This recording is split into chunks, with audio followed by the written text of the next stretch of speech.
Voilà, chers amis, téléspectateurs et internautes, vous qui nous suivez à travers le monde, bonjour et bienvenue. Ça, c'est une émission spéciale parce que je ne suis pas seul. C'est bien sûr co-présenté avec des amis ou confrères qui sont avec moi sur ce plateau. Nous sommes avec Jupes Témoé qui est avec nous, mais également Guilain Baïvanga qui nous vient bien sûr du Congo central. Nous allons tous trois recevoir les coordonnateurs de péage du Congo central. Lui, c'est M. Roger Mtseka. Il n'est plus à présenter d'ailleurs parce que vous le connaissez déjà à travers ses interventions dans les médias. Il dit des choses. Quand il y a à dire, il n'a jamais sa langue dans la poche. Alors, nous serons bilingues. Tout vraiment manqué parce qu'il est à Kinshasa.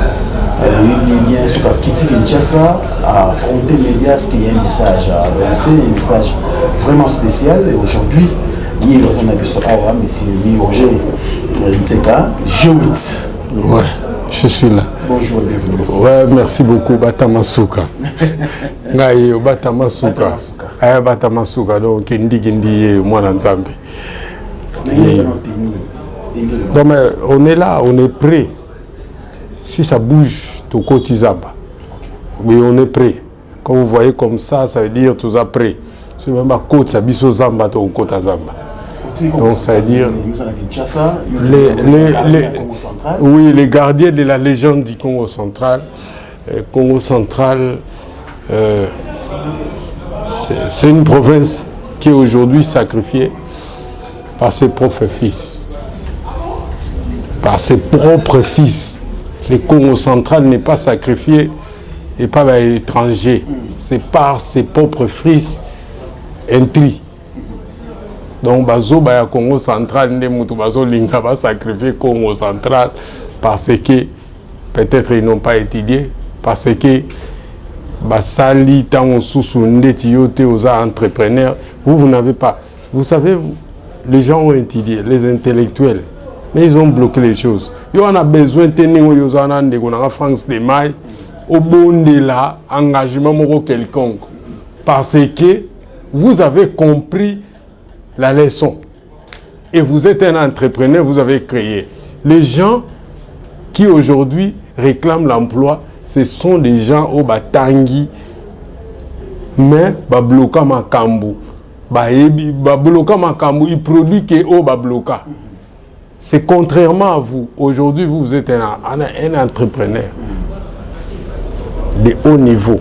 Au niveau créé, vous n'avez pas besoin de pleurnicher, c'est ce qui est maintenant, par exemple, dans le Congo central, où les gens maintenant, bazo senga ba emploi ba nini autour. Congo central to tiki yango na ntenga. Ntenga, ça veut dire aujourd'hui, moi je vais remettre de l'ordre parce que moi je suis de Bakulu et ce que je dis, il y a un salamaka. Et salamaka. Tu y as un média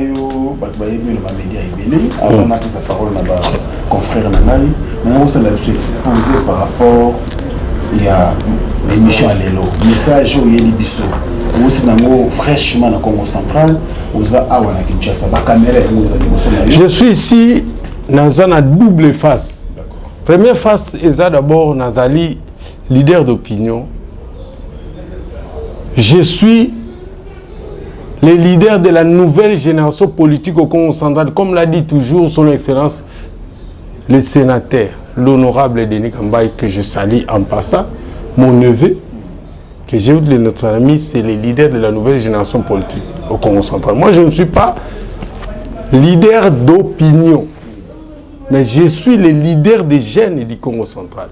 Autorité morale du mouvement social et citoyen Beto na Beto. Le mouvement le plus structuré et le plus organisé, plus que les partis politiques que vous voyez au Congo central. Où ils ont des mouvements, ils ont des Kazangulu à Yéma, la frontière. Et je suis un jeune leader. Un jeune Congo d'un esprit fort. En ce titre, croyez-moi, je suis le gardien de la légende Congo. Et ce qui n'a pas n'est pas Congo, c'est que Diambu, c'est que problème. N'a pas na yo. en tant que leader des autochtones du Congo central. Et quand on parle des autochtones, les autochtones du Congo central ne sont pas seulement les habitants du Congo central. Nous avons Batu Oyo, nous avons les autochtones du Congo central qui sont aux États-Unis. Ils doivent savoir ce qui se passe au Congo central. Parce qu'ils vont se réclamer d'être les Né-Congo. Aujourd'hui, Batu ba bungisi ba repère na bango. Yango wana nga na ye. Ndeko ya biso lelo ba Congo tozana RDC, Angola, Brazzaville, Gabon, biso ba Congo tozali. Ndeko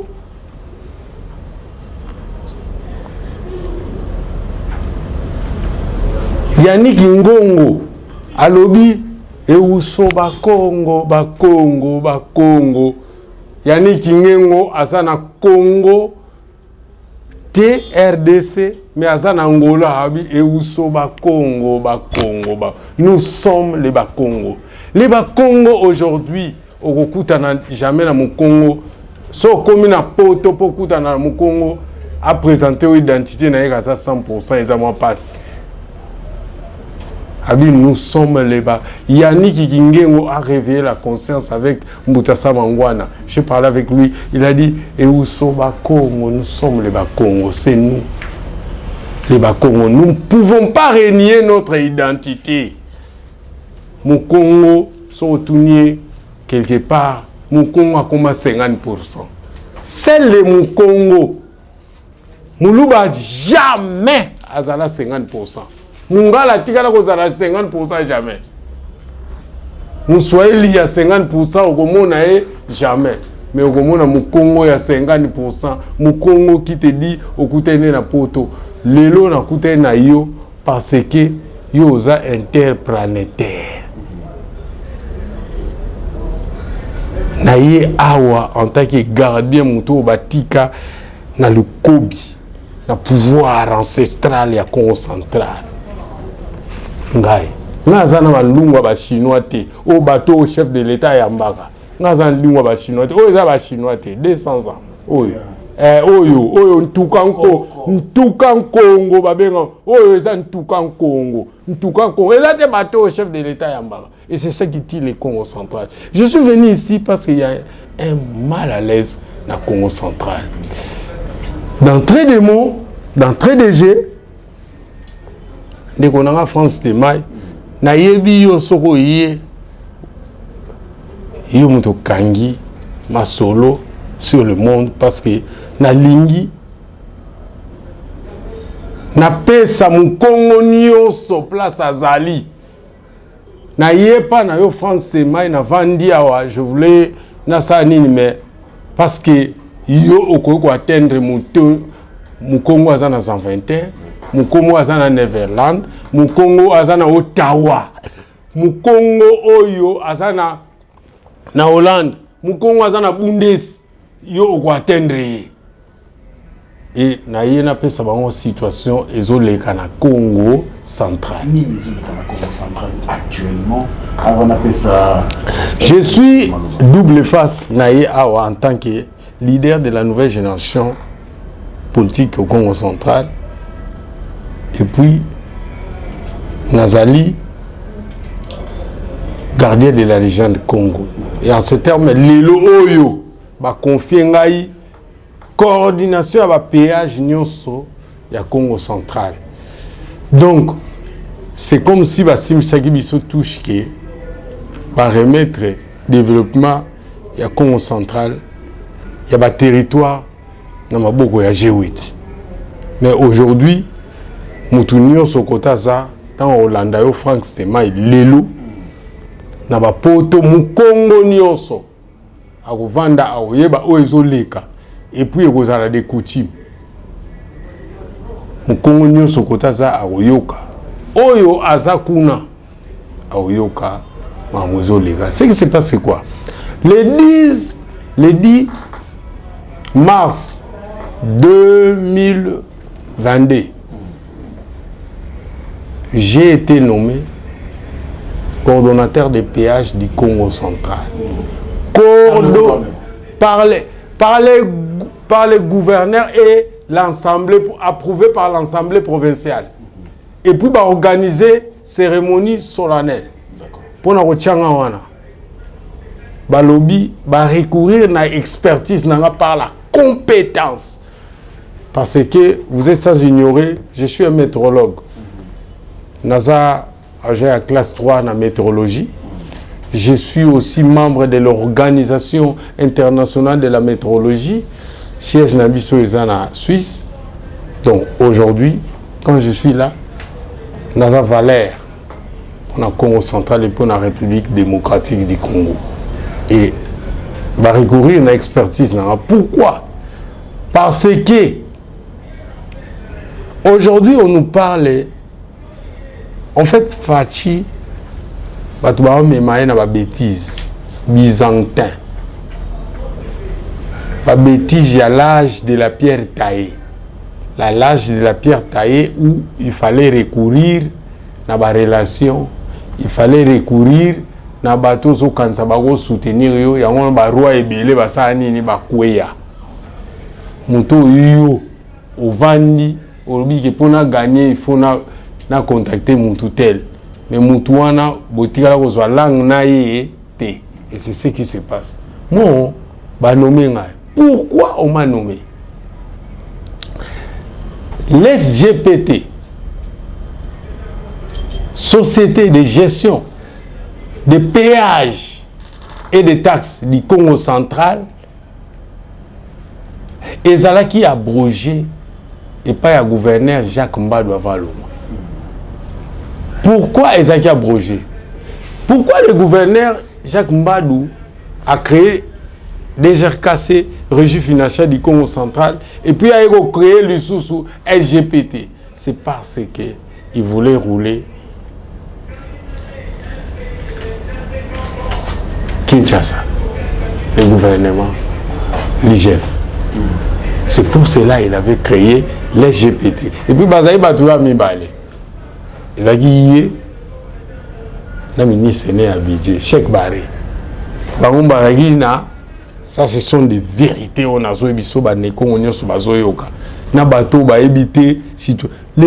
le grand problème à Congo central, les gens ne maîtrisent pas la situation à Congo central. Bango mutu bazwa qui va créer, sali pour nous détourner. Maintenant, il faut tout lukambo au moto zwaka. Mais nous aurons des contrôles. Alors, il faut qu'on détourne. Ils vont créer des comptes fictifs. Tout le monde,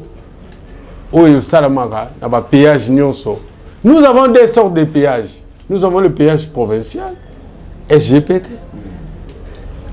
qui sont là pour récolter le péage et les taxes provinciales. Et nous avons le péage national, où il y a la route nationale, il est géré, et pas il y a M. Simon. Et ce péage-là, biso, les comptes sont fictifs. Et depuis l'époque de Mbadou, Mbadou a su accueillir. Basalaki kop wana ba omi balé, gestion ya ba péage wana na ba compte, c'est là qui gouverneur Mbadou kaka na Cheikh Barré qui était le ministre. Mbadou a koufi après, avant même une semaine, yépe mouto bazali na yena kop ba péage wana a koufa raté. Vous avez dit un secret. Mais mouto azali. Tovandi, batali que seul le péage. Aujourd'hui, on nous parle le peuple d'abord. Malheur aux gens qui comprennent en retard. Le président de la République s'embrouille. Le président s'embrouille? Si. Il s'embrouille pourquoi? Il s'embrouille au nom, rétrocession, tout et tout. Chaque province est indépendante. Lualaba se développe comment? Ce n'est pas avec ses atouts. Ce n'est pas avec Maman Mouazana. Katanga se développe comment? Lubumbashi. Jacques Abouel. Place à Zawana. Ça se développer comment? Ce n'est pas na Babylone qu'on a ça non. Et le Congo central Azani, Congo central Azani transport, le transport fluvial. Transport fluvial. Il y a un Congo central azo se développer nango. Mais le Oyo, Congo central a se développer na ba minéralité ya loi là-bas. Mais qu'est-ce qui se passe? Na place que Congo central a se concentrer dans ses propres efforts. Mais le Congo central, ils ont kende na circuit moko mafiose. Très bien, merci beaucoup. Je vais citer. Ce qui veut dire c'est quoi? Nous avons maintenant, moi, j'ai été nommé na sali étude de faisabilité. 1 minute seulement. Étude de faisabilité, tant on nommé, je dois faire l'étude de faisabilité. De 2000, donc le 10 février, presque nommé, qui n'a commis le 10 avril. Na sali na kiti na nenge on a terrain na koti situation scandaleux. Neko kuta que tous les comptes de la province, il y a un péage. Ni le gouverneur qui gère ça, ni le ministre des Finances. Mais les quittances au Bakbao Fouta, c'est validé par le ministre des Finances. Le ministre des Finances, si vous allez là-bas, il vous dit que je ne sais pas, alors que c'est lui qui gère tous les comptes de la province. Alors, Tokei, Tobundi, Tobaluki, Congo central de développer Nengeni. Péage à Louf. Tant que Bazouinga, Batindinga, Kunana, Balimba Longola Batu, Balobi, non. Ce ba moni que Batimbeli, Basali Flou, Batindi Batu, nous avons Batindi, un Congo de sang pur qui coule dans ses veines. Batindinga na Kekuna, Basalinga assignation, Ngai, en tant que superviseur. Il y a 125 millions de dollars par mois. Parce que Batu Bazali Wana, Baosala 40 millions. Oh, Jacques Mbado Atika, oh, Basali ba 7 ans, ba 10 ans wana. Na komi kuna na terrain. Mon frère, na 1 mois, j'ai fait Basalinga assignation, il y a 125 millions.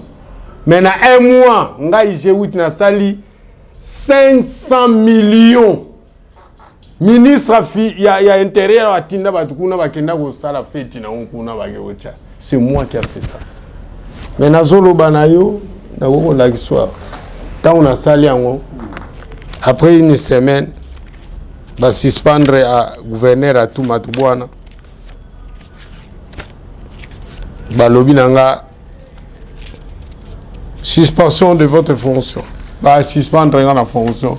Balobi yo au lobara avis contraire na gouverneur en intérim. Donc yo sala mbongo donc na komi ko loba na zo loba mbongo ezo kota faut sala quelque chose. Le peuple est d'abord, c'est le peuple qui se prend en charge. Le peuple est d'abord, ils ont été mbongo. Le peuple est d'abord, voilà. Il faut suspendre na acte administratif na salaire ou bien ni balobi ou les kaka émission moko na légué lelo alors il faut suspendre yo longwe yo sera 500 millions oh dessus il faut suspendre la province. Mais 5 de 40 millions assignation batindi ngai na sala 125 millions mais ngai na yeko sala 500 millions.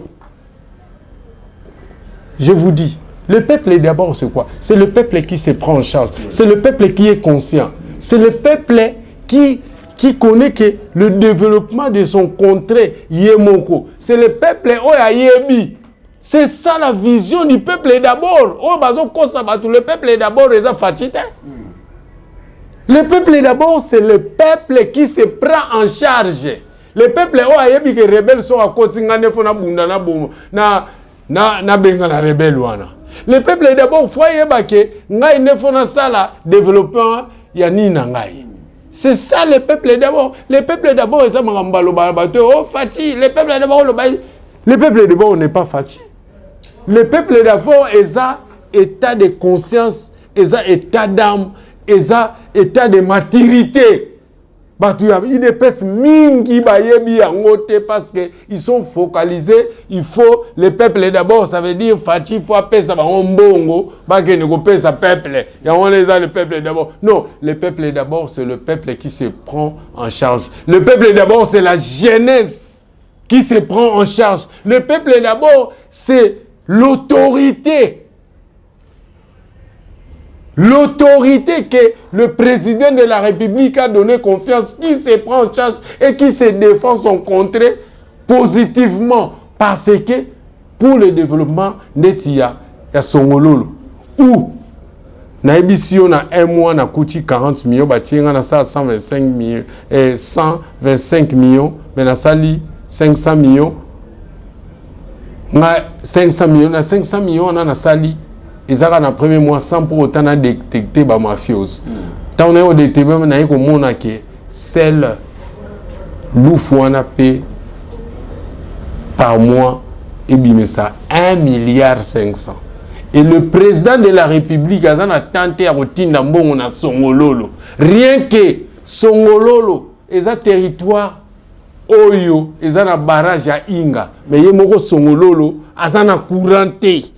Or rien que na ba taxe ozo futama ba koki ko électrifier Songololo mobimba, rien que parce que on doit avoir un fiscaliste. Je suis un agent de la DGK, je suis un cadre, je suis en même temps ça veut dire quoi? Il y a une différence entre les taxes et l'impôt. Différence c'est années. Les taxes, l'État est redevable. Mais l'impôt, l'État n'est pas redevable. Donc, si on tient taxe, l'État, place va foutre les taxes, la place fois ça, la missa. Mais impôt, impôt, par exemple, il y a Congo central. Ça, c'est l'impôt. Mais pas les taxes. Donc voilà un peu la différence. Maintenant, le président de la République a en face de lui des humoristes, des mauvais mots. Alors ce qui fait qu'aujourd'hui, le président de la République, Nyon Sezoya, n'a charge naé parce qu'il a des inconscients. Donc, Oyo Penza n'a habité. Il y a 10e zone. Merci. Celui qu'on l'a dit bien, mon amboka Mirogen Seka, Olobi Makambo, Moko Misat Motiki Banonima, peuple Alinga Bongo, te photo dans la direct. Merci. Ozana Katia Kofunda, Ozana Katia Kofunda Bat. Nous avons autant à Bakomo, mais n'a dit que yo bangate, les lo bangi. Si ko ngana tuna no pona yo. Mbado Zaki Mabe. Moko bandi ko attaquer, pour ngana ibiokala. Bandi ko attaquer oya utikolo Matubwana. Moko pe bokomi bien. Lelo aux qui pèle contre Oyo Bakanga na makambo Mimi. C'est lui qui est l'actuel gouverneur.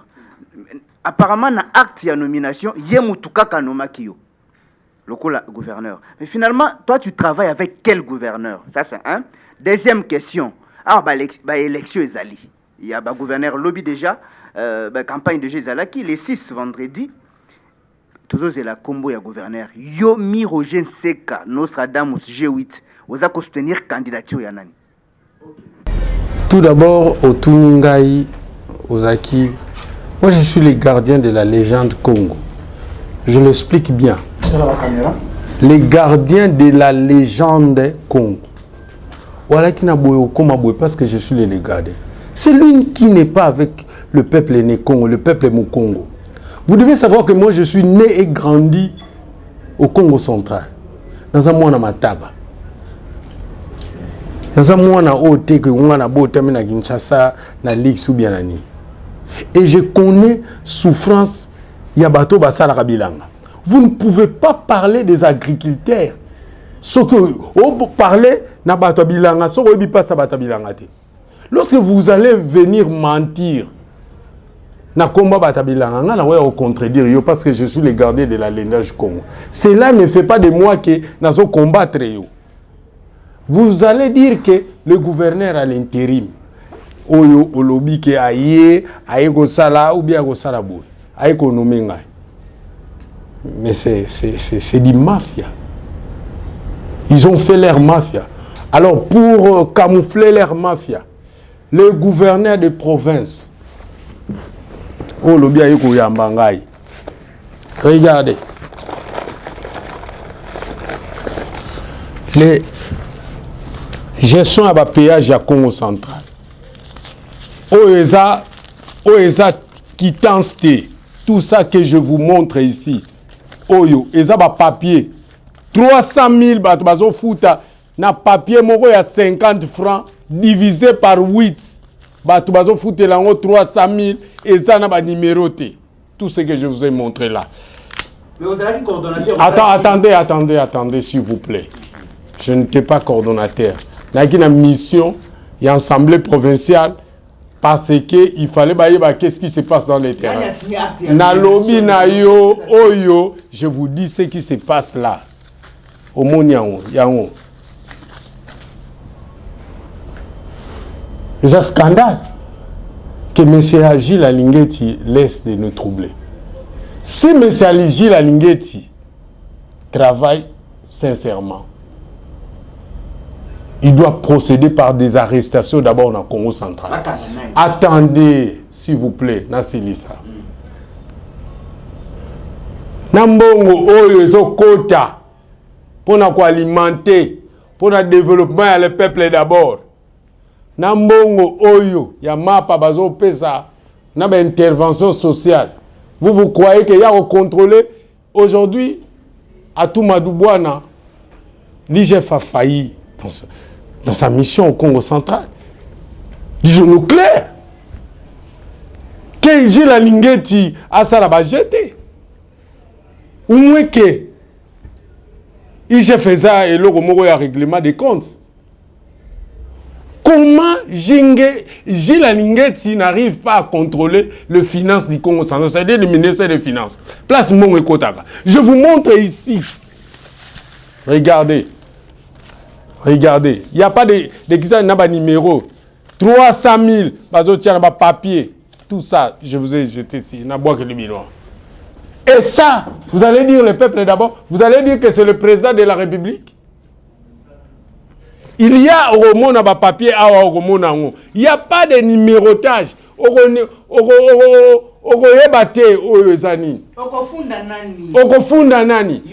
puis en plus de ça, il y aura en plus de ça. Mystère. Mbongo nyonso ya ba péage ekotaka na ba compte.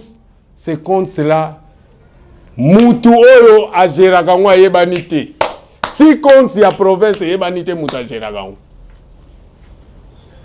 Si compte babengi ngai balobi non. Balongoli na ngai kuna balobi na sali 500 millions. Webelo balongoli poani. Pour nous ebisa chef de l'État, na ebisa mikili mobima biso mbongo ekotia wa autant. Donc chef de l'État, ne mbongo ekotia wa ata baza capable ya kosala morgue.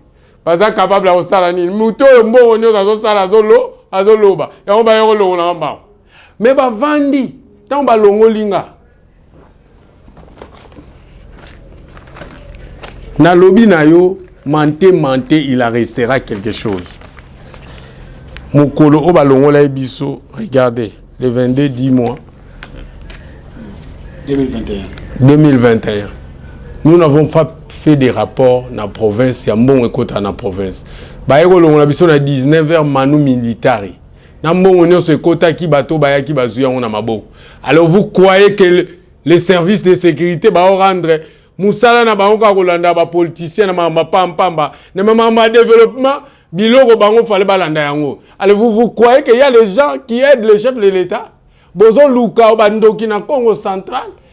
Le jour là biloko rapport yango, moi j'étais là. C'est moi. Ça dit tant batindi bananyo, c'est moi qui est le superviseur. Donc le numéro 1 abajanyo ça déjà cassé. Parce que l'Assemblée provinciale a tine bisoto yeba situation. Parce que basali 68 mois impayé. Mbongo oyo bafutaka kuna na DGR na péage côté qui n'a pas na raté. Moi bafuta ba gens ezate 60. Non. Non. Wana eza yo muto zolo bango. Yo muto ko constater. J'ai pas qualification. Comment je peux venir ici dire que muto a mouibi? Non. Zela na yo ba. Zela na ebisa yo. Alors, bazui 19h samedi le 23 na 19h ba ko longola ba agent bazui ben koni ba tie ba on a service de l'État. Est-ce qui fait ça? C'est pour la première fois na RDC. Quelle cacophonie. Au moins rapport ici là te yango. Bo filmer rapport il y a le 23 en tant que superviseur. Donc mbongo yango ekota. Mbongo ekota na on a nini te batu baya balia yango pe bazu yango. Alors le peuple n'est pas le président. C'est bon aider le président, les services de sécurité. Ba sala musala ya na éviter ce ba sala musala ndeni. Je vais vous montrer aujourd'hui bon mona qu'est-ce qui se passe na Congo central na biso bandeko na ngai. Congo central les ara moko ezami balete. Il y a mutu ayaki kokamata ko engagé ko c'est-à-dire ko avec une note de service. Congo central les a été dernière. Et la province moko abandonné à son triste sort. Au moni Congo central n'est pas évolué. Kole kana Beni. Beni y a l'administration. Dans Congo central, il n'y a pas l'administration. Mais les gens ne savent pas. Même les chefs de l'État. Parce que les services sont corrompus. Bah, ça a une unité. Aux hommes, au rédo, quoi, ça à côté de ma maman Mimi. À côté de la mafia. Ça veut dire, ce qui se passe là, les services de l'État sont corrompus. Alors, il y a un monde avec le Congo central et ça maîtrisé. Un ministre de budget va affecter des gens. Bon, il y a une lettre, il y a un PCO, il y a un note de service. À l'ongoli, agent, il y a l'État, a su, agent, tout individu dans l'Ibanda. Yango nyonso na ba péage nyonso ministre lelo oyo a abrogé lettre oyo après 4 mois après savoir ko yiba province ko yiba et puis le wale bolo ba o IGF wana alingeti eza machine moko ya régler. Nous au Congo central on comprend que alingeti on lui donne le temps. Il y a 72 heures. Il y a Congo central à Alingeti pourquoi? Bazo benga Alingeti ba. Ngai naza Alingeti o yazate. Naza vrai Alingeti. Il y a papa nae. Naza Alingeti o yaye mogote. Ba benga Alingeti o papa nae. Alors, il y a élection là. C'est dit IGF eza machine moko ya règlement de comptes selon biso na Congo central. Ça n'engage que moi. Ça n'engage que moi. Gilles Alingeti qui envoie des inspecteurs qui passent leur temps à contrôler la résidence du gouverneur et mission na bango pendant 6 mois. Mission na bango ezali nini? Mission ya Gilles Alingeti ezali yokolobake dépense na yanda kunae sans pour autant Gilles Alingeti mbongo ya l'État wezokota Gilles Alingeti a comprendre yango ke mbongo bazo iba ba compte ya péage ezana ba individu même balongo na pouvoir bazo bénéficier na on bazui ba nommer nga le 10 bazui na poste ba nommer nga depuis le 10 na sali après un mois na sali 500 millions non tant ba nommer nga liboso apa coordonnateur te liboso na superviseur ne na saka 500 millions maintenant balongo lingai na vandanga bazu ba tie batno bao na coordonnateur muso ba yo longola biso ba tie ba mbeya na bango ba tie tant ba tie ba mbeya ba moni ke ba buki tellement bongo ba moni makambo e kolanda bango. Alors muto ya koko sokola biso l'agneau de Dieu qui enlève les péchés du monde, c'est G8. Après kolongola ngai na 2021 un mois après ba longoli coordonnateur il y a pas péage à Zanani.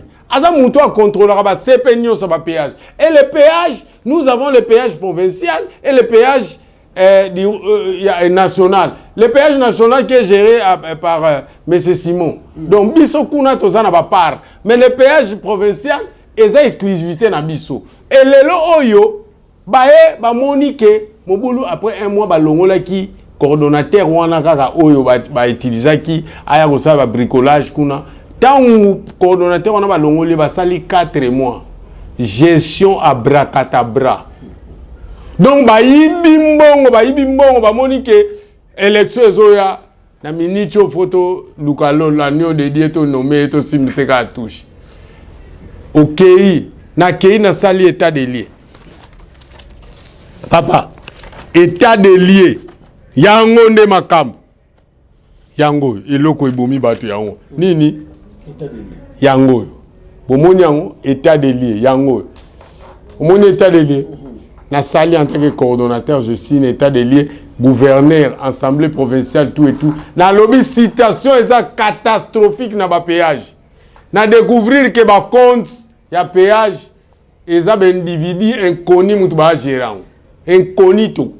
Et puis eza biloko ba na péage tozo percevoir te. Seul péage à Lufu. Et ko ça la vision ya le peuple d'abord.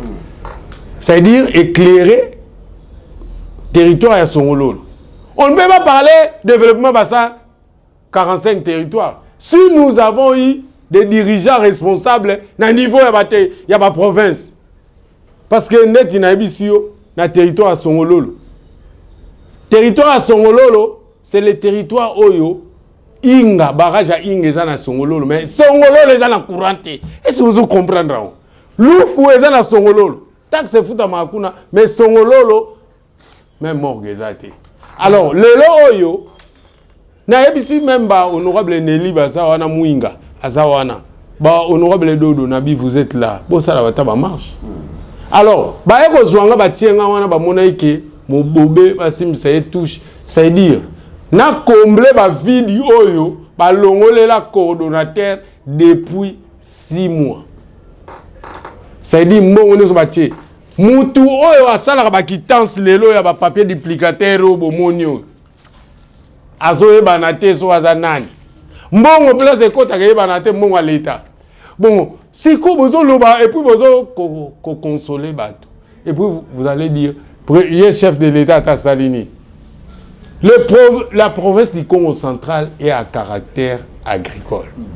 Province agricole à 5 heures du temps. Et Koya donc, on va servir Kinshasa avec 15 millions d'habitants. 15 millions d'habitants. Alors, si on ne prend pas conscience, comme ici, le peuple est d'abord slogan par manque d'ignorance. Batbaliko s'accaparer dans l'autre. Biso baje wito s'accaparer dans l'autre. Et on va linga ba bomela biso.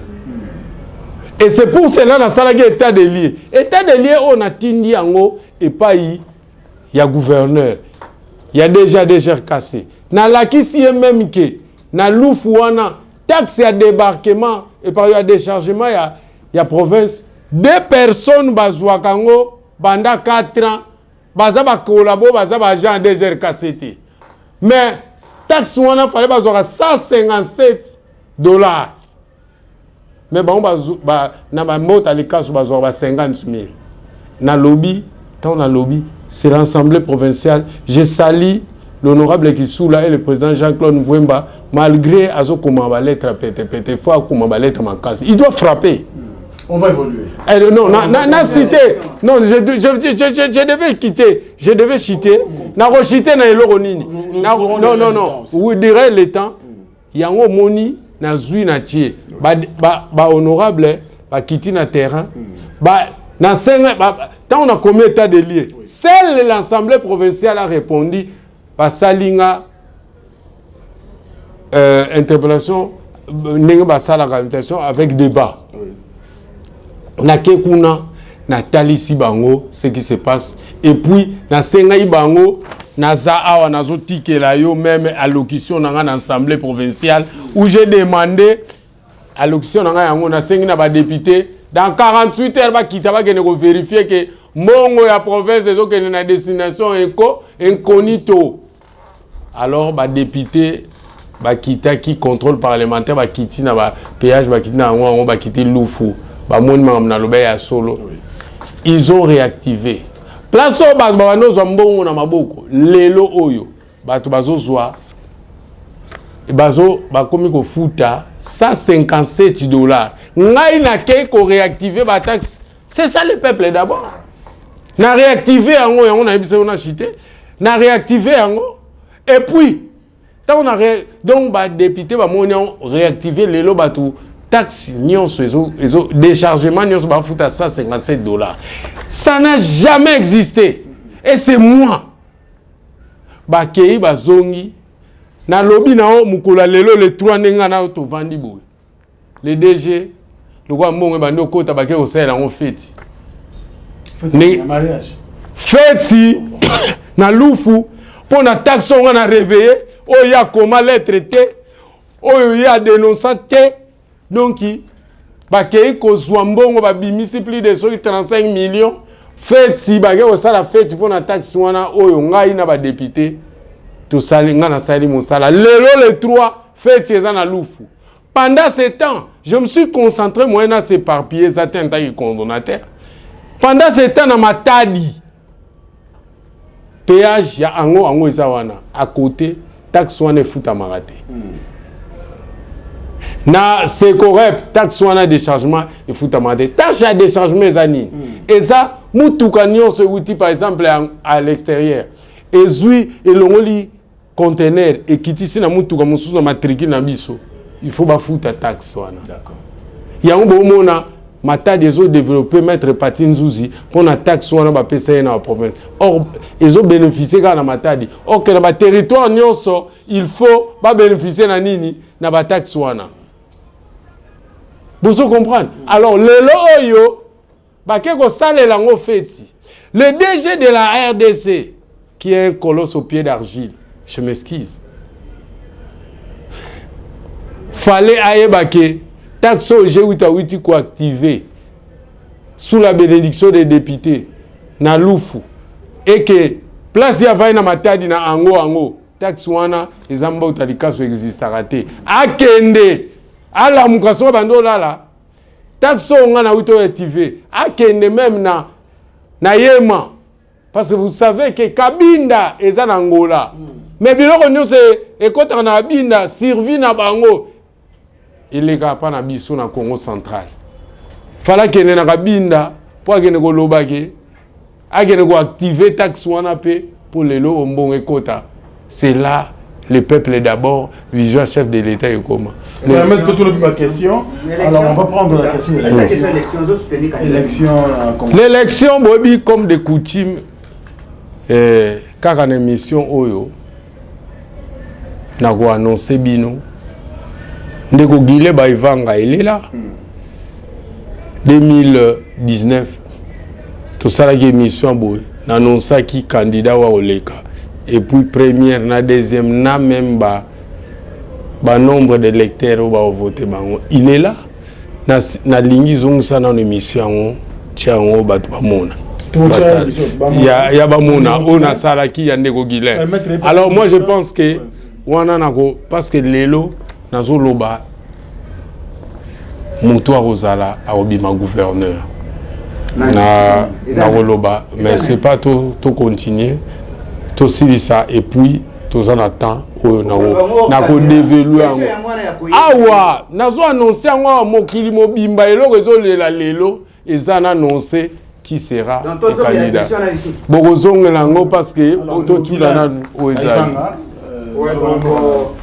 moi c'est Guilé Baivanga donc je suis chroniqueur représentateur de l'émission Le Peuple du magazine Le Peuple. Donc d'abord je remercie Franck Stema pour na cadre naie à Yambi Biso lelo na Africa Info où ils allaient cadre naie de commis Roger Nseka à quelques jours il y a l'élection il y a ba gouverneur tenu au Latiawa donc ils ont fait ça Jacques Banga parce que c'est vraiment inhabituel hein, comme on a tenu à Basoda bonengo Lati Binanza Kumba eza makambo belé mais na landi ndenge tolobela awa makambo ba péage awa surtout bandito solo la makambo yo nebike to kolala parce que makambo eza ebelé bafang système peut-être bazana Kinshasa baza penza na maîtrise ya dossier makambo penza te nga naza na kati ya makambo na yebi yango so tobandi tolanda yango nyonso tolalawa parce que d'abord ozalaki nommé coordonnateur ya bapéage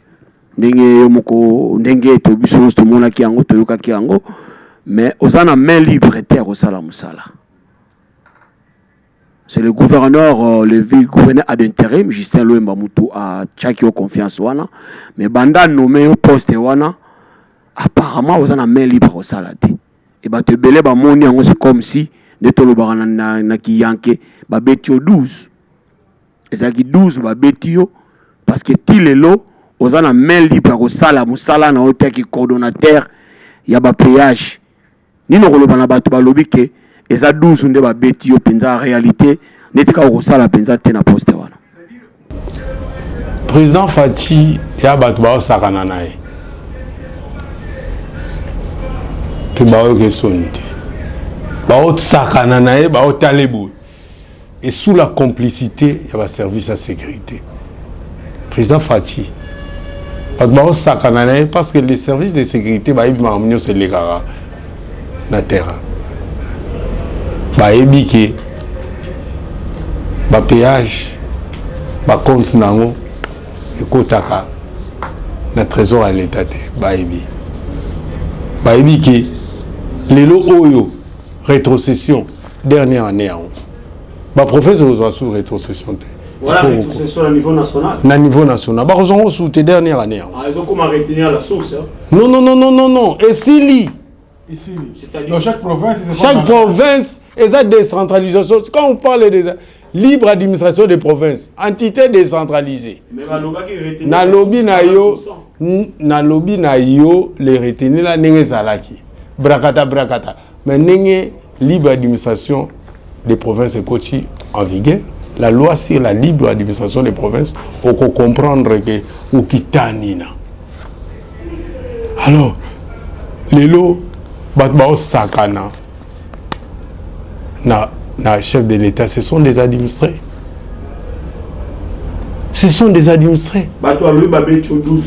Babeti Ango, chef de l'État, n'a pas service en complicité avec l'IGF. Pour moi, l'IGF est une machine mafieuse. Na Congo central. Je ne sais pas ailleurs. Otaki bangu bakanga nzambi bakanga ko otaki bangu bakanga mpeve bakanga ko biso bakanga kimbangu me bakanga mpeve ya kimbangu te et l'esprit de kimbangu existe au Congo central biso to sala ba jete na IGF, on se moque pas de la province du Congo central du chef de l'État. Bah, on a sa président de la République, bah, mafia na bango. Et on comprend. Et puis, nous chité pour notre Kaneko Franck a continué. Les lots au salle conférence de presse, c'était prévu un grand nombre de journalistes à Congo central, notamment à Matadi Baya. Mais subitement, tout le monde y a eu un changement. On réduit le nombre. Qu'est-ce qui justifie cette réduction en nombre? Il y a des journalistes à Matadi depuis. Et puis changement brusque, il y a site, au cadre qui prévu, conférence de presse salement. Cela il dit à quoi? Balobi, dis-moi qui tu fréquentes, je te dirai qui tu es. Moi je suis le gardien de la légende Congo. J'ai le pouvoir coutumier, politique et économique à Congo central. Gardien de la légende Congo. Et le gardien de la légende Congo, en ce titre-là, Nazoro Lobanabino, je ne suis pas quelqu'un au Nagoya, Nagosara Bagé. Naye, Nabengisi ba journaliste. Nabengisi 7 journalistes na Congo central. Mais je me rends compte déjà, il y a des gens on a Bengisi Koutunanu, ba comité. Mais j'ai déjà 12 journalistes au Bafouti Bambongo na Mombaye. Et quelle était leur motivation? Mais non. naza politicien, naza jeune moko d'un esprit fort. Nako sala ba biloko moko boete, les journalistes doivent se respecter. Nako sala biloko te na ye na sali nino esili et puis oh non oyo bo non. Moi j'aime pas les bénévolents. Même Jésus tant big si bato lobi yo osa disputer na te yo zonga kende. On ne peut pas nege to on na koko bengisa te 1000 personnes na Kinshasa awa batu bazoya bayakuna après baya koloba ke j'ai 8 mutu à saboter ba journaliste. C'est pour cela j'avais demandé na Monique je dois maintenant na sala na batu moko o baza sérieux ba yebi musala na bango. Je ne dis pas que batu o ba été batu on a invité qui bazaka victime ya ba incompétent ya bato ba yebi rôle ya journaliste. C'était un journaliste aza mutu a bénévolanté amutu asala musala moko noble. Il est de la classe moyenne au même rang que ministre, maître avocat, médecin, tout et tout. Mais il y a de cela au baye bango te journaliste dans la classe moyenne. Parce que journaliste a comme un président de la République. Parce que Belé, je peux vous citer les cas même Mobutu as journaliste. Donc voilà. Donc c'est un peu ça. Dans mon avis qui la sécurité, ma sécurité, lorsque ma sécurité est menacée, à quoi sert à un homme de gagner l'univers, l'honneur, si tu perds ton âme? Élection. Candidat ya Nazaro soutenir te. Naza muta bakulu. Nani siko pona yona ya koza la candidat les 6. Pona ngai te. Bakulu balobi ni. Na ozala élu. Koloba te ke pona ngai. Bakulu balobi nini. Bakulu balobi nini jeuti. Voilà, il faut demander comme ça bakulu balobi nini. Nani oza gouverner. Oui, Chine a un problème très sérieux dans la province. Nazo pesa bino sikoyo les nazo annoncé bino mutu oyo akobima gouverneur. Tout d'abord, vous devez savoir les 6 et 5 mois 2022 représentent quoi? Le chiffre. Les chiffres même représentent quoi? Le 6 représente 6, 5 mois 2022.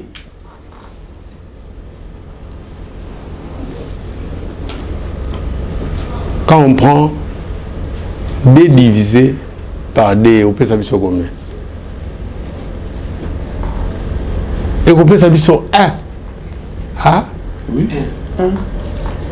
Un wana eza mandat éthique. Vous devez savoir que NASA de la première promotion en météorologie générale. Donc moi j'utilise les temps, les chiffres, les astres. Les lots na web sabine logo mogo. Pendant que tout ce monde dort ici, province a tozo lala, mbule ebete la biso boye ndeko na France temai. Na Dubaï ba komo yiba mbula. Il n'y aura pas des averses de pluie dans les jours qui viennent dans le pays Moussous. Pourquoi? Parce que le oyo n'est au vent de la missile pour bombarder Mboula, pour bettre Mboula. On a besoin de bananité. Il y a bangangate ou banini ya bettre Mboula. Parce que les missiles avec des explosifs chargés avec des sels. Les altos qui milissent en développement. Ok, altos qui milissent, et ça va nuage on a 500 mètres de terre dans le développement.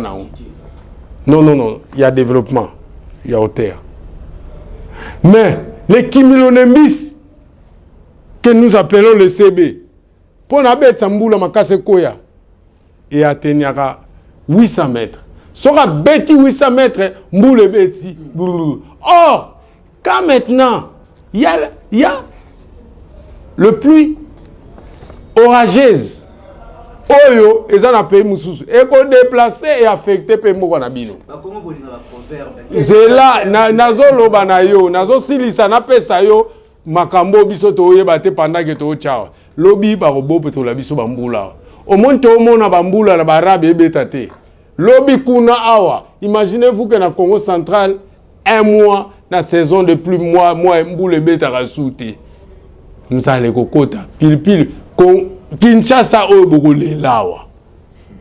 Pendant que Batoubazo préparait ma missile, président de la République, boye bisaya somba missile ya mbula. Oye koki ko beti za mbula pona batu ya bilanga. Zela na ebisayo. Ezali na so ya na biloko yo li. Zela na ebiso gouverneur a sa biloté. Ça veut dire lelo so ebiso tozo loba. Moi en tant que météo, moi je fais la prévision du temps. Je suis météo. La météorologie est une science qui étudie tout ce qui se passe dans l'atmosphère. Non, la météorologie est une science qui étudie tout ce qui se passe dans l'atmosphère. Nous faisons la prévision du temps.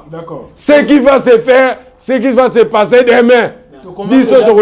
Oui, alors, les loyo, si koyo M1D, et ça, une année où est égal pour l'élection.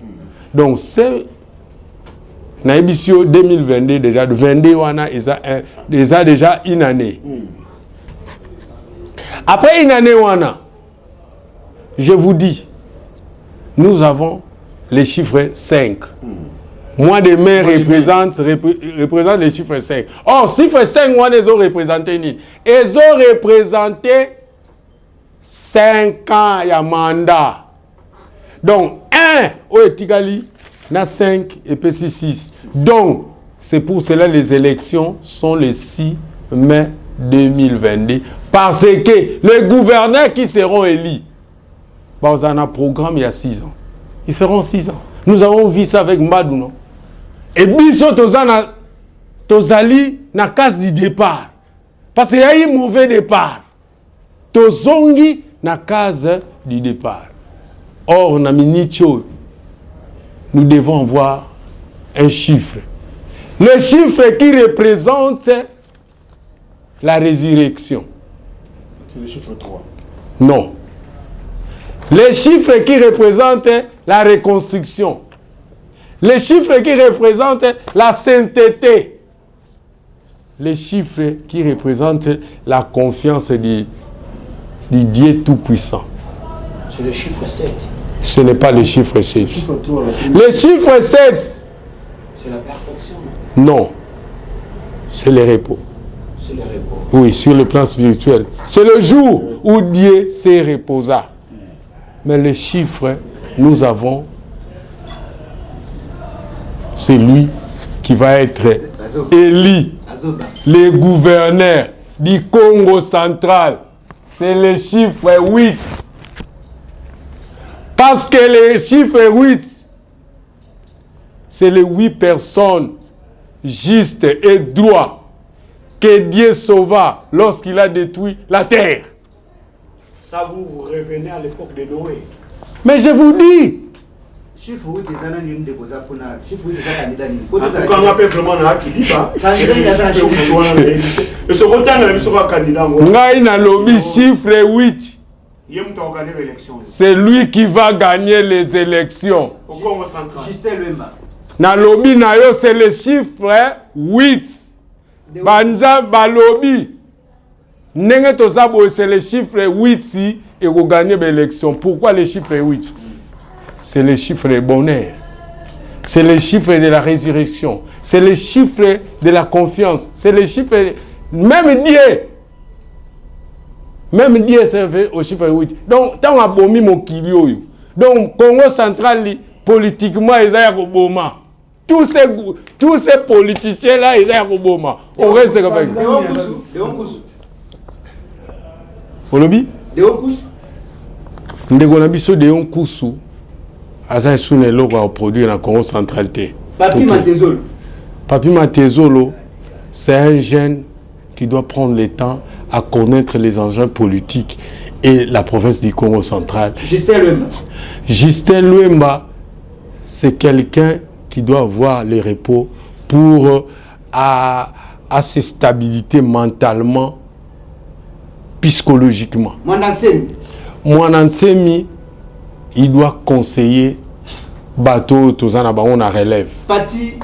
Non, c'est Pierre Moka. Okay, Roger Moka. Roger Mouaka, c'est quel... Roger Mouaka, merci. Roger Mouaka avec Pierre Kabango. Tous ces mondes qui étaient avec le gouverneur Atou Matubwana, il doit rendre l'établier. Tous ces mondes qui étaient avec le gouverneur Atou Matubwana, il ne doit pas se moquer du peuple Bakongo ni à chef de l'État. Pourquoi, par exemple? Merci. Je vous dis, Balobi, il n'y a pas de mauvaises troupes. Il y a les mauvaises chefs. Mauvais chef, il y a de mauvais chefs. Il y a que les mauvais chefs. Aujourd'hui, le gouverneur a tout. Bazouye na IGF bakanye na greffe ni balobi.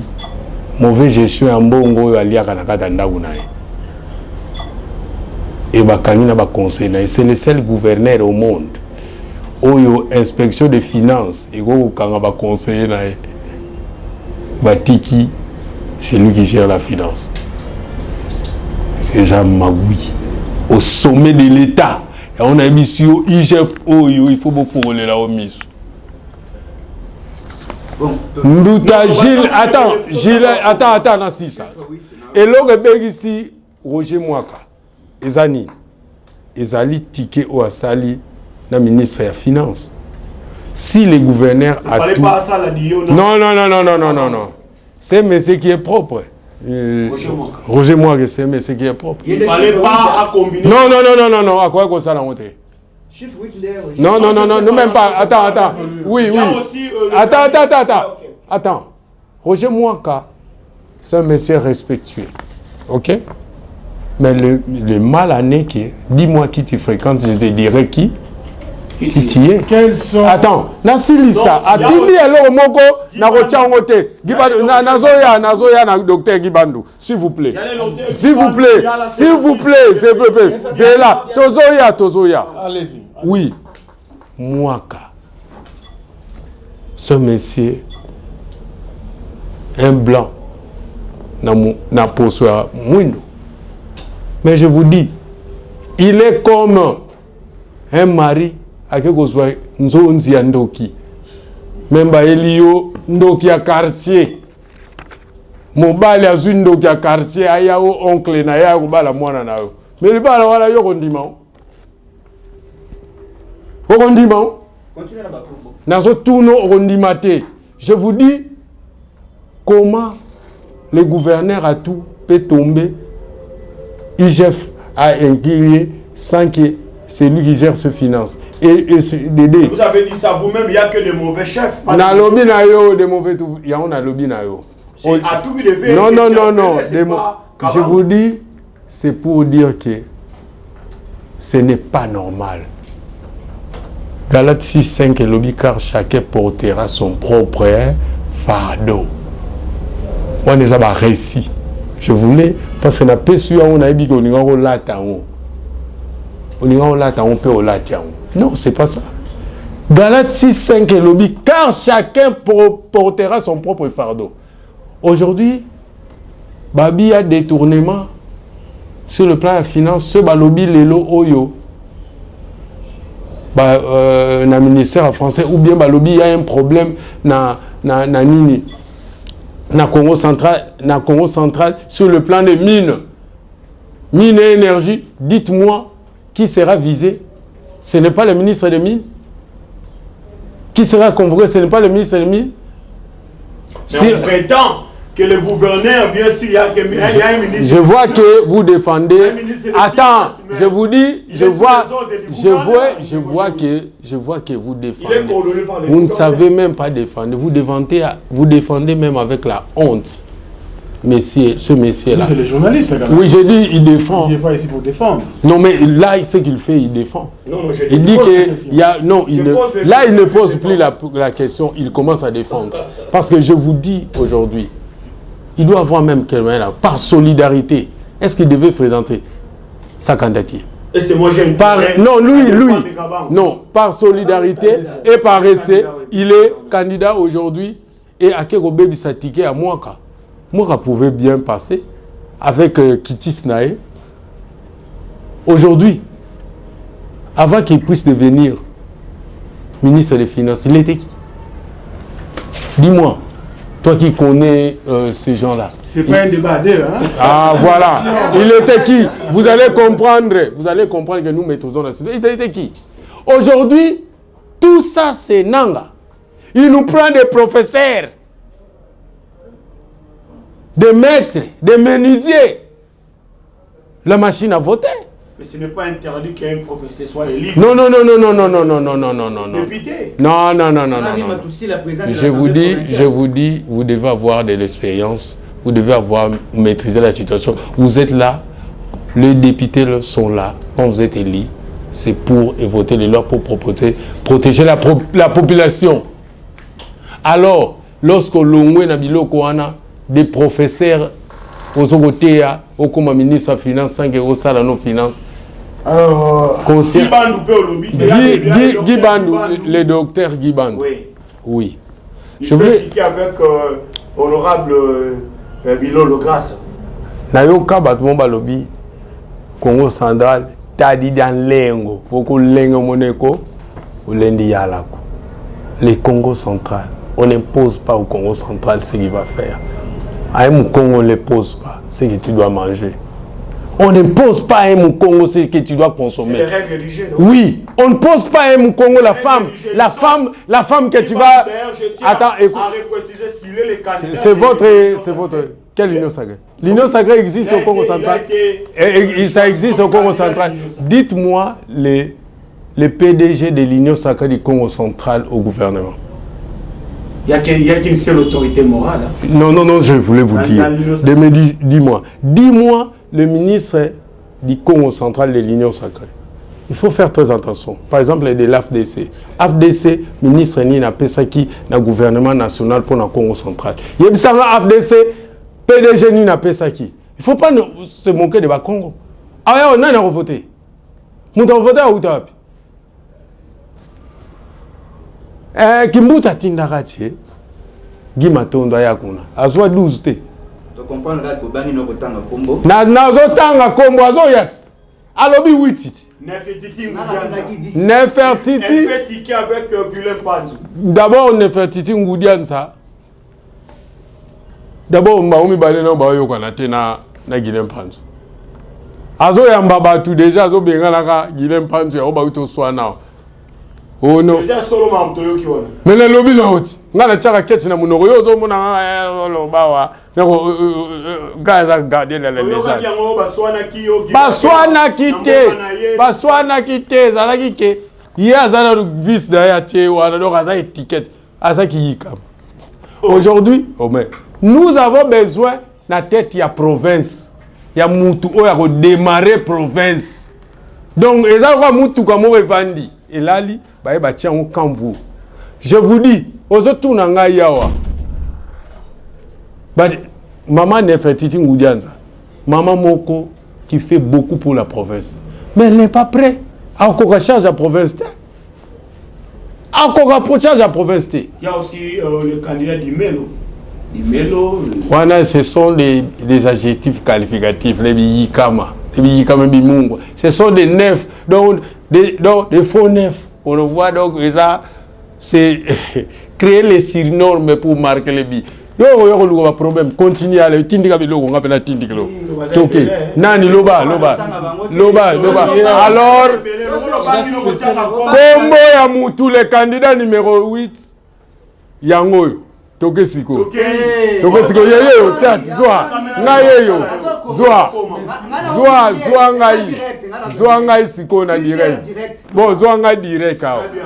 Na lobby na bino les candidats qui va gagner les élections. Qui va gagner les élections au premier tour. Ah, pas deuxième tour. Non. Premier tour. OK. C'est le candidat numéro 8. Roli Nzazi. C'est lui qui va gagner. Na lobby na yo.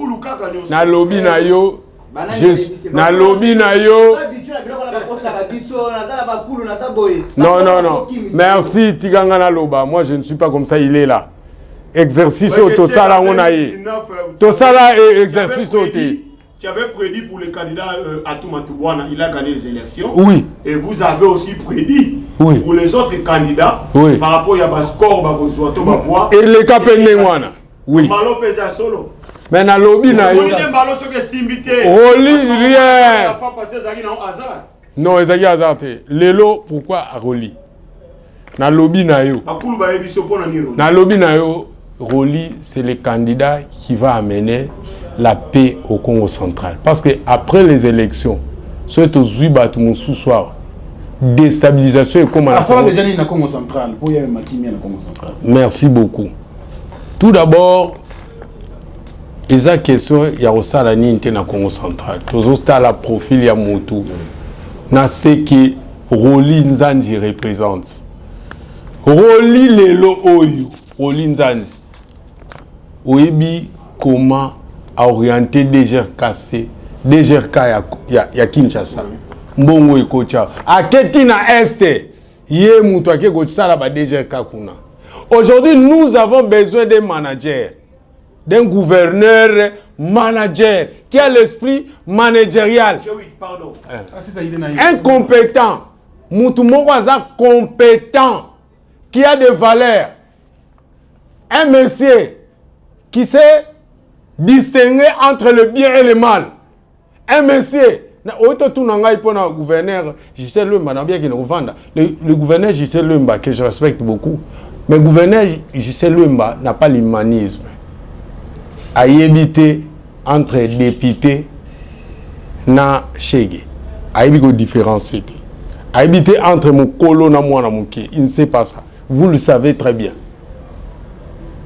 Il ne sait pas entre l'administration et le parti, entre l'administration et ses relations.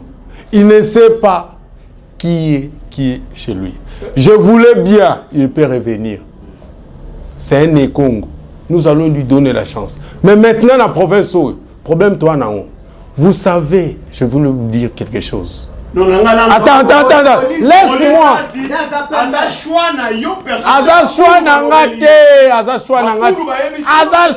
Vous devez savoir que je suis un leader. Je suis un leader politique au Congo central. En ce même temps, gardez la légende Congo. La province. Il faut faire très attention. Attends, écoutez. Moi, j'écoute la voix de la raison. Lelo oyo. Vous venez au Kende, on a proposé la élection. Vous avez Kende dans le camp. Vous avez place, papa, si moi, PC, oh non, je ne vais pas voter. Vous avez quoi qu'on a un candidat. Nazo Touna, me dit, je vous demande. Vous avez place à lobby que vous votez. Yemba nkwadia we kumbango do yemba nkwadia we kimbango vumbikane kuchudiye ne kimbango do kota kakota munzu we kimbango do lelo oyebi après chaque événement à l'Assemblée provinciale batu bakufaka. Toi tu sais ça non? Ne faut pas me demander les raisons par ça. Biso ngana za gardien na yebi nyonso zo et les cas. Combien de morts que nous avons vécu après événement Bilolo? Masumuba a koufité. Papa Bilolo a koufité. Vice-président a koufité. Maman Malone a koufité. Combien de gens aujourd'hui après Bilolo? Après Vénémé au Lekaï? Il ne faut pas blaguer avec les choses de la province, hein? Les choses spirituelles. Hein? Aujourd'hui, les députés, oui. Il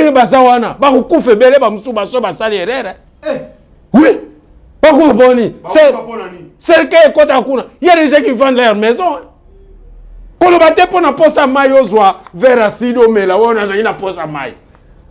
des gens qui vendent leur maison.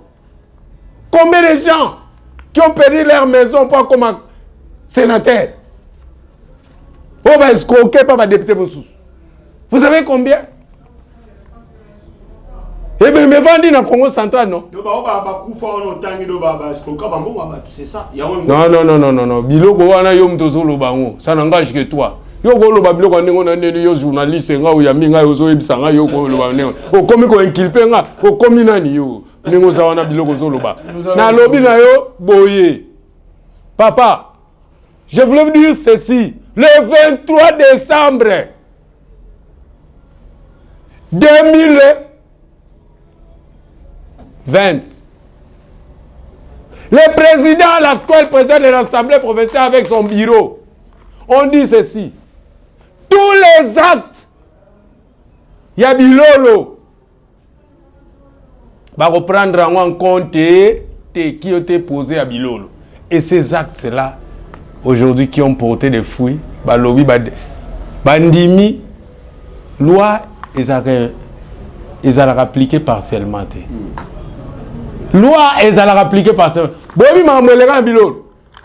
Les bandimi va déchoir gouverneur à tout. Ok. Boye barakepe, boye barapeke, mutu akoma rapporteur et ensemble na bilolo wana ka honorable Papi Mambo. Boye barakepe que 5 députés bazala invalidés le même jour. Boye barakepe l'actuel rapporteur azala invalidé. Salam. Obi bozo sala bagé. Congo central les terres au sala bagé. Moi je suis le gardien de la légende Congo. Je fais la prévision du temps. Na ebi mambozo ya. Après mutu oyo azali akoko pesa kimia. C'est les relie pourquoi? Relie à une famille, papa na maman baza vivant na matadi. Et toi tu le sais. Et aujourd'hui, muta mfwemba bakoko be ngai. Tous les bambuta bakoko be ngai. Et puis avandi si batu nyonso. Bato nyonso batikali, ils viendront que pour l'argent. Et puis ba otalate Congo central. C'est par rapport à l'âge, vous basez par rapport à l'âge. Ce n'est pas par rapport à l'âge, par rapport à la compétence, la maturité, na kimuntu. Batumususu, ce sont des badauds. Ce sont des immoraux qui viennent, tu le sais. Tu le sais bien qu'ils n'ont pas de crédibilité. Oye bien, on bien baye na Congo central comme baye wana baza na crédibilité, oye bien ozo banga. Ce n'est pas l'opinion, vous êtes des journalistes, c'est Oyebi. Oyebi, yo, Moyebi. Na lobby, eza question candidaté. Yo Oyebi, Kuluna Oyo, Akei, na Angenga. So na lobby que c'était la zaï Kuluna za na Angenga. Na Kanyamaka, ce ne me dit pas que c'est mon opinion. Tu le sais, non?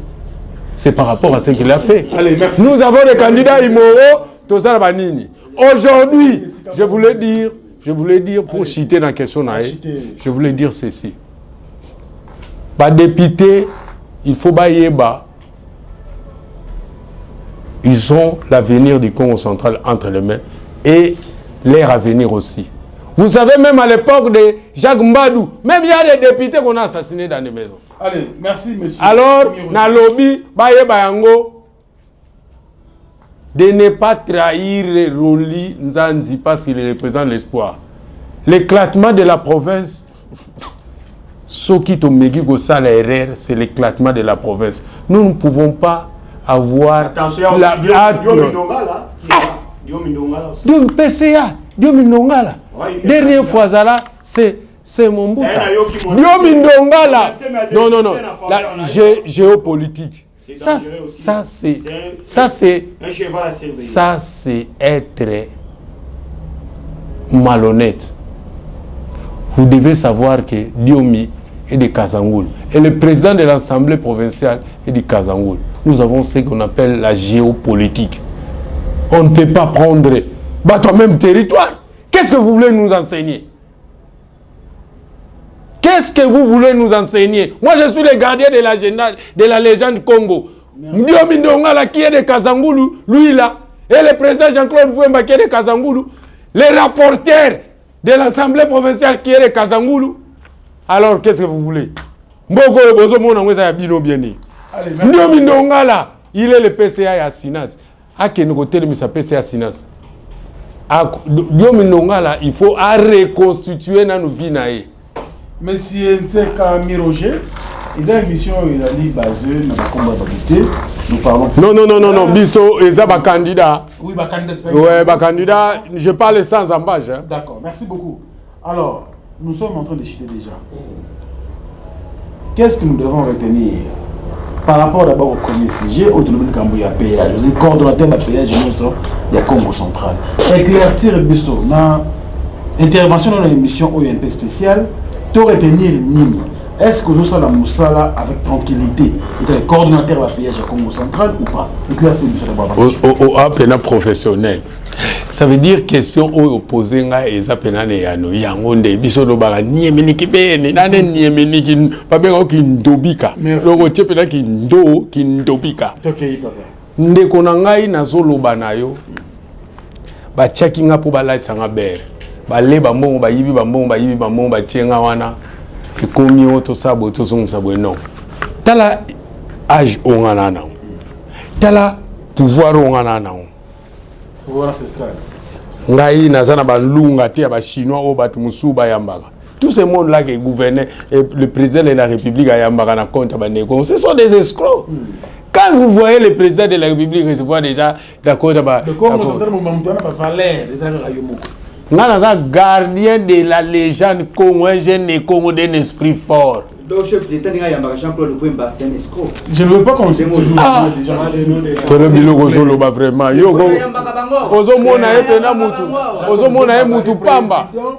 y a une institution numéro 1.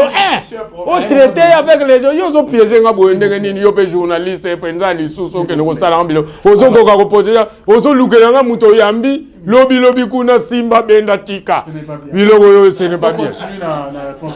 Donc on a lobby na yo ndeko na ngai ba nommer nga wana ba tienga wana. Aujourd'hui, il y a peu de gens qui peuvent orienter le chef de l'État parce que ça va flatter. D'accord. Beaucoup de flatteurs. Donc Roli Nzazi sa candidature et sa candidature Ewan Mambimbi et sa candidature moko de la Renaissance. Et sa candidature, c'est le gouverneur même olympique. Merci beaucoup. Allez, nous vous remercions, monsieur Ntsé Camille Roger G8. Maintenant, pour la 4, merci beaucoup pour ça. Et puis nous remercions également GPS Temboy pour voilà, nous remercions GPS Temboy pour sa participation, mais aussi notre frère Guilain Baïvanga. Pour aussi dire ça, lancer Congo Baza à travers le monde Bazolandayo, lancer message avant de lancer Monoko Yabouala, je voulais parler de la situation Mokonga en tant que gardien de la légende Congo et Zoleka. Où na moni et comme conflit ethnique. Na omona na province oyo bazobenga na ba originaire oyo. Na province oyo bazobenga na ba originaire oyo. Biso na Congo central. Mukolo moko te lokwane ko koleka. Et nous dénonçons cela parce que na roye bisayo matadi wana zomuna batu bakufa ko ya pas un Congo oya beta ma banga na matadi ya pas un Congo batu ba histoire c'est pour cela nous sommes les gardiens de la légende Congo. Merci. Message non message nangai là wana batu basala ngo eza ba na mongo batu bandundu bancetre na bango bakufa kuna yo ka batu bakufa kuna ba na mongo ba kasayen donc espace on a ba tété là batabandundu nde bakufa na matadi. Vous allez voir des avenirs na ba kombo batwana bula matadi wana mona ba tchaka za mukongo te aza mutété là aza mundabandundu aza banini ba Congo ba tchai bango basala ba route de cher agricole ba pe ba kina kotanga classe et puis tout ba mema ba ngomba musukuna biso ba Congo ba katange ba lesa biso baluba balesa biso bangala balesa biso tant basa levéa baso kata bango maboko biso do produit eloko moko te na Congo central mais ba bâtiment menene tongama ba église menene tongama ça c'est un message très important pour la communauté o nazomona bokomi tozala divisé o koto ba benga na ba photo yeba histoire na biso na Congo central en aucun jour mutaoyebi sabino bengana ba oyo. Je vous dis que bomoni exemple moko ce bomoni mbuta mwana se makoti alobi nazo kene na bandeko na nga ya bandundu na Congo central, ça veut dire nous ne voulons pas perdre notre histoire. Biso to witi na province ya Congo Kasai. Et je salue le sénateur Denis Kamba et Place Azali Chimumbu Nengazawana. Cohésion est un mot très important entre communautés, entre populations. Cohésion nationale. Nzolo di utem na samba nkulwa kwe kusamba nkulu nkwenuko. Kadisi sankanga kungumbi ketika teta. Kalendi teta ko. Kadisi sankanga kuketi ngumbi kateta. Kalendi teta ko. Gata di konda leki na utumatia. Gata di konda mbuta na ukunwanina.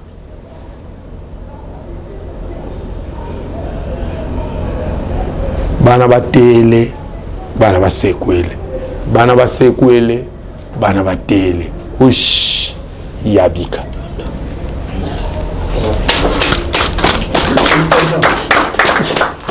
Alors, ça l'est fini pour aujourd'hui. Voilà. Roger G8, en tout cas, bon séjour à Kinshasa. Merci beaucoup. Ensemble, vous êtes chez vous. En tout cas, soyez très à l'aise. La Rosala Zala. Merci beaucoup. Merci également à Guilhem, à Ivan. Voilà. Merci à... C'est moi qui vous remercie. Malheureusement, vous pouvez se compoter. Alors, Il y a Olga Image. Olga Image. Dieu Makessela. Et puis, Chaton Kolo.